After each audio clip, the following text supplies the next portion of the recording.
You're watching this video because a surgeon has recommended an arthroscopic meniscus tear repair, also known as keyhole knee cartilage surgery. The purpose is to reduce pain and restore function to the knee joint.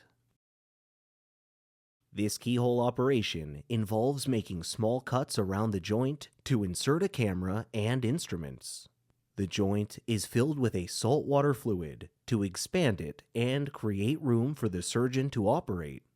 The inner part of the meniscus lacks a rich supply of blood and cannot heal easily. Rather than attempting repair, which usually fails, the surgeon will trim away the damaged cartilage. The fluid is drained at the end of the procedure. The cuts are then closed with stitches. The contents of this video are a general depiction of this procedure and the risks involved. It's not necessarily accurate for your personal situation.